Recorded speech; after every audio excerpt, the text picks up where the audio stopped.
Hey guys, how are you all? Hope all doing well. I'm Tanusha Dakwal and welcome back to my channel Women's Natural Health Care. So guys देखिए, pregnancy के दौरान महिलाओं की body में pen होना बहुत ही normal सी बात है, क्योंकि प्रेगनेंसी के दौरान बहुत से बॉडी पार्ट में महिलाओं के पेन होता है। बट जब आप प्रेगनेंसी कंसीव करने का ट्राई कर रहे होते हैं तो हर फीमेल को रहता है कि कब उन्हें प्रेगनेंसी कंसीव हुई और कैसे आप जाने कि उन्हें प्रेगनेंसी कंसीव हो गई। तो आज के वीडियो में मैं आपको यही बताने वाली हूँ, जब महिलाओं को प्रेगनेंसी कंसीव होती है यानी अर्ली फेज में महिलाओं की बॉडी में प्रेगनेंसी का किस तरीके का पेन देखा जा सकता है और कहाँ कहाँ ये पेन आप महसूस कर सकते हैं, जिससे आप अपनी प्रेगनेंसी को भी प्रेडिक्ट कर सकते हैं। तो जब महिलाओं को प्रेगनेंसी कंसीव होती है, देखिए ओव्यूलेशन के बाद जनरली प्रेगनेंसी कंसीव करने में 1 हफ्ते से लेके 2 हफ्ते का टाइम लगता है, यानी 1 हफ्ते से लेके 2 हफ्ते के बीच में महिलाओं का इम्प्लांटेशन सफल हो जाता है, यानी बच्चा सक्सेसफुली जो आपकी यूट्रन वॉल है वहां पे बरो हो जाता है और उसके बाद से ही महिलाओं की प्रेगनेंसी की प्रोसेस स्टार्ट होती है। जब ये प्रोसेस सक्सेसफुल होती है, देखिए जब बच्चा यूट्रन वॉल पे चिपकता है तो ऐसा नहीं है सीधे स्टिक हो जाएगा, वहां पे कुछ केमिकल रिएक्शन होता है, वो अंदर को बरो होता है, तो वहां की जो ब्लड वेसल्स होती हैं वो फट जाती हैं। फटने की वजह से इम्प्लांटेशन के दौरान बहुत सी महिलाओं को पेन होता है। जो ये पेन आपको महसूस हो सकता है, ये नाभि के नीचे और नाभि के नीचे भी जहाँ पे मेनली आपका यूट्रस होता है, यूट्रस के आसपास ये पेन आपको फील होगा। और ये पेन बहुत ज्यादा माइल्ड होता है, माइल्ड टू मॉडरेट ही होता है, कभी भी इसकी इंटेंसिटी बहुत ज्यादा तेज या तीखी नहीं होती है। ये पेन आपको मुश्किल से 2 से लेके 3 दिन फील हो सकता है और ये पेन लगातार नहीं लगा रहता।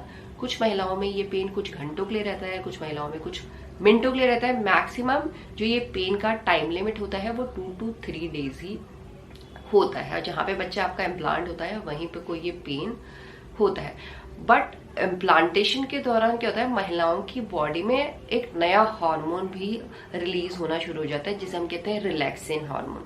रिलैक्सिन हार्मोन के नाम से ही आपको पता चल रहा होगा कि ये आपकी जो मसल्स हैं उन्हें रिलैक्स कर देता है, ताकि यूट्रस में कोई कॉन्ट्रैक्शन ना होगा। कॉन्ट्रैक्शन होगा तो कॉम्प्लिकेशन के चांसेस बढ़ते हैं। तो जब बच्चा इम्प्लांट होता है उसी के टाइम से रिलैक्सिन हार्मोन का प्रोडक्शन बहुत ज्यादा महिलाओं की बॉडी में शुरू हो जाता है, बढ़ना शुरू हो जाता है, जिसकी वजह से बहुत ही अर्ली फेज में महिलाओं के बैक में यानी कमर में दर्द होना शुरू हो जाता है। कमर में मेनली आप फील करेंगे ये लोअर बैक में ही आपका हो रहा है और एक ही साइड पे हो रहा है, चाहे वो राइट साइड पे भी हो सकता है, लेफ्ट साइड पे भी हो सकता है, मिडिल लोअर बैक में भी हो सकता है। तो ये पेन आपका देखिए नाभि के नीचे से लेके कमर में आपको महसूस हो। इसके साथ प्रेग्नेंट होते ही महिलाओं की बॉडी में हार्मोन का फ्लक्चुएशन बहुत तेजी से हो रहा होता है, कुछ हार्मोन का लेवल भी रैपिडली इंक्रीज होता है। इसके साथ साथ पहले ही दिन से बच्चे की ग्रोथ एंड डेवलपमेंट के लिए महिलाओं की बॉडी इंटरनली बहुत ज्यादा काम करना शुरू कर देती है। जब इंटरनली आपकी बॉडी बहुत ज्यादा काम कर रही है तो उसका जो असर है वो आपको एक्सटर्नली दिखाई देता है प्रेगनेंसी के लक्षणों के फॉर्म में।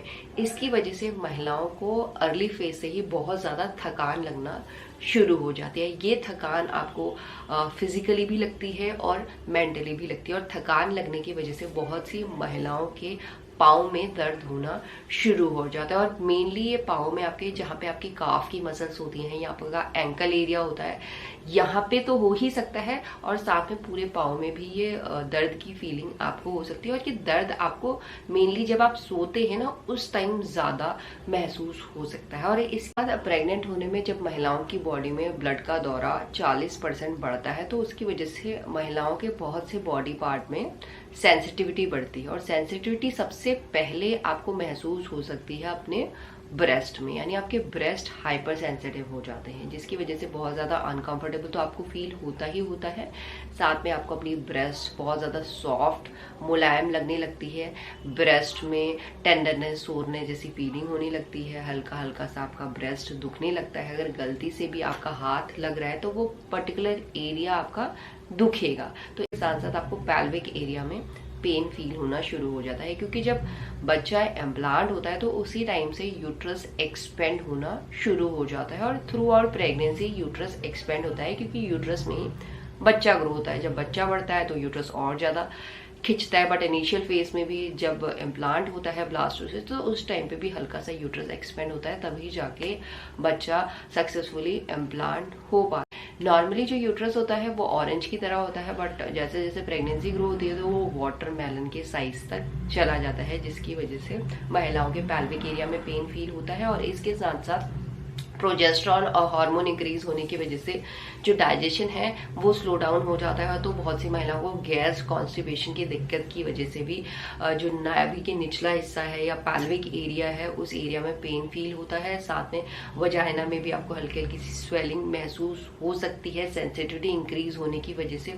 और कुछ महिलाओं के केसेस में इन्फेक्शन होने के चांसेस भी बढ़ जाते हैं, क्योंकि डिस्चार्ज आपका ज्यादा निकलना शुरू हो जाता है, फ्रीक्वेंट यूरिनेशन की शिकायत हो जाती है, जिसकी वजह से बहुत सी महिलाओं को अर्ली फेज में यूटीआई की दिक्कत हो जाती है, जिसमें आपको यूरिन पास करते समय बर्निंग सेंसेशन सी फील हो सकती है।